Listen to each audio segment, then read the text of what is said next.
Unintentional shattering of reality. Yo, what's up? It's someone that's no one, and welcome back to today's report. Today's report was sent in by BitBitt, where he took 3 MEO PCP and alcohol. And here's the full report details. Alright, here we are back with another 3 MEO PCP report. It's been a fat ass minute since we talked about this substance, but this is a research chemical that's noted to have a very similar profile to PCP itself. A lot of the effects can't line up, as it's a super powerful dissociative. The trips we covered show how cold it can get, and how alien it can be just by its sheer power. This trip shares a similar vibe, where a complete ego death takes place as BitBitt enters a type of PCP hole. You'll just see. I'm sure you'll enjoy this, so without further ado, let's dive right into it.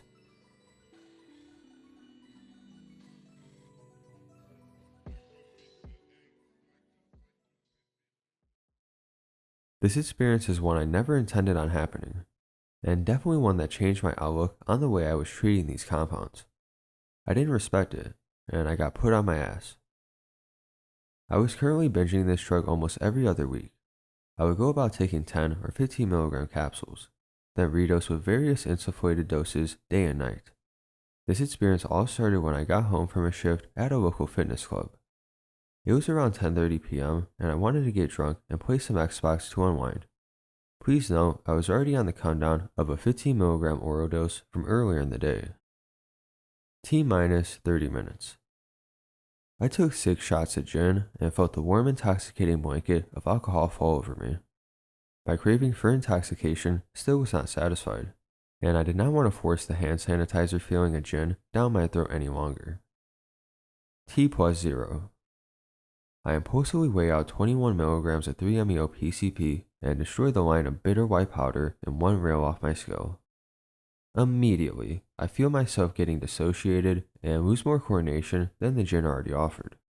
I quickly packed away my scale and stash of research chemicals, and made it to my bed.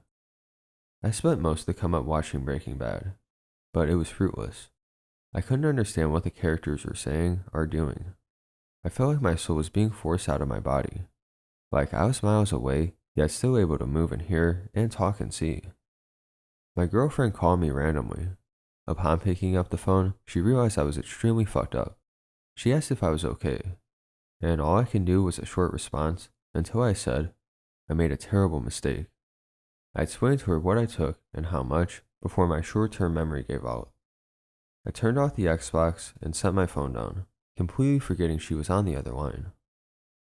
T+15 minutes.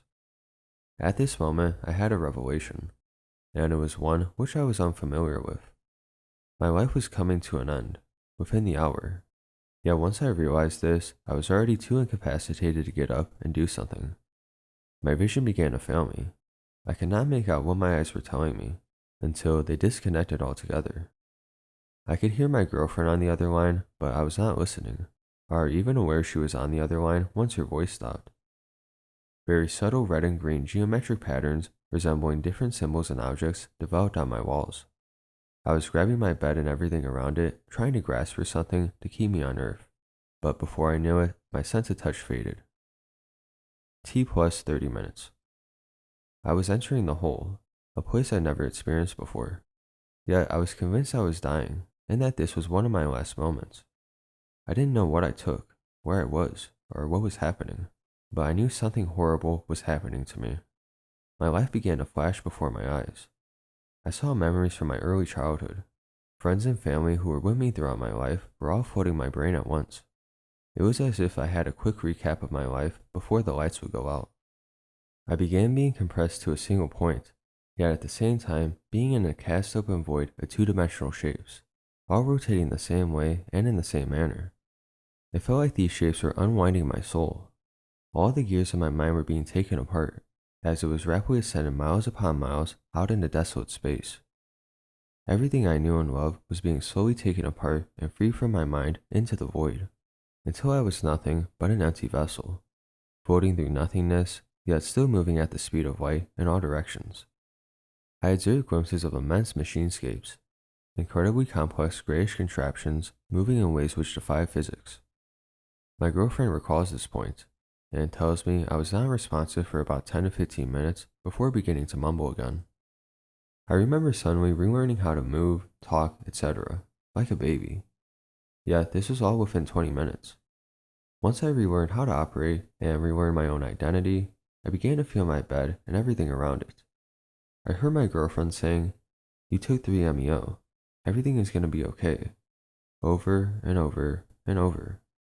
I was apparently asking her what was happening for an extended period of time, even when I wasn't aware I was talking. I kept asking her if I was in a thought loop and if anyone found out. Yet despite all this, no one was at my door to save me, just my girlfriend on the call.